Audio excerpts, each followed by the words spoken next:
చంద్రబాబు గారి బావమడిది వియ్యంకుడు బాలకృష్ణ ఎవరు మాట్లాడి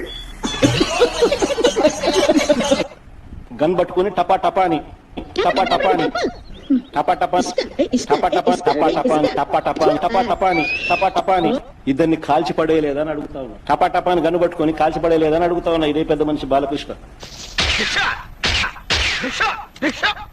చంద్రబాబు నాయుడు గారి వియ్యంకుడు టపా టపా అని ఇద్దరిని లేపేయలేదని అడుగుతా ఉన్నా. ఏదైనా ఒక విషయం సగం వింటానికి చిరాకు నాకు. రెండోసారి కూడా వినాలా? మంచోడు కాబట్టి మా తాతను రాజారెడ్డి గారిని చంపిన వాళ్ళు ఈ రోజు కూడా ప్రశాంతంగా బతుకుతా ఉన్నారు. పైగా ఇతను ఎంత నాయకుడు, నోట్లో వేలు పెట్టా పలకలేడు. ఏం చేయమంటారు సార్? చూడు, వైఎస్ఆర్ కాంగ్రెస్ పార్టీ జగన్ గురించి నేను అక్కడే గర్వంగా కూడా చెప్తా ఉన్నా. జగన్ చెడ్డోడైనంటే వాళ్ళంతా బతుకుండే వాళ్ళ, జగన్ చెడ్డోడైనంటే వాళ్ళంతా బతుకుండే వాళ్ళ. దొంగనాడుకు మాకు నేర్పించింది రాజకీయాలు ఎలా చేయాలని మాకు నాన్న నేర్పించింది. హత్యలు చేయమని కాదు.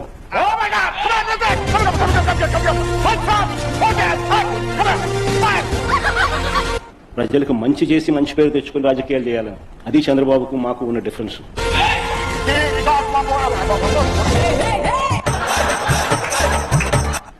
కళ్ళేమో చూస్తూ ఉంటాయి, నోరు మెదపడు. వీడో కొత్త టైప్ కోమ పేషెంట్ అనమాట.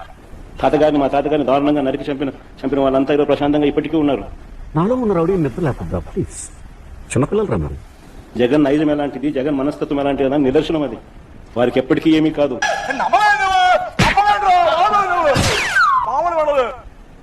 మంచోడు కాబట్టి జగన్ చెడ్డోడైనంటే వాళ్ళంతా బతుకుండే వాళ్ళ. రాయలసీమ ఫ్యాక్షన్ లో భయంకరమైన నేర చరిత్ర నలుగురులో మీరు ఒకరిని మీ ప్రతినిధులు చెప్తున్నారు. నేనంత భయంకరమైన నేరస్తునైతే నువ్వెంత ధైర్యంగా ఈ ప్రశ్న అడిగేటోడివా, అడిగింటికి లేటోడివా? జగన్మోహన్ రెడ్డి ఈ రోజున ఏదైతే చెప్తా ఉన్నాడో పూర్తి స్థాయిలో ఖండిస్తాను. ఈ పొద్దు హత్య చేయించిందే నువ్వు. ఈ పొద్దు మాట్లాడే అర్హత నీకు లేదు.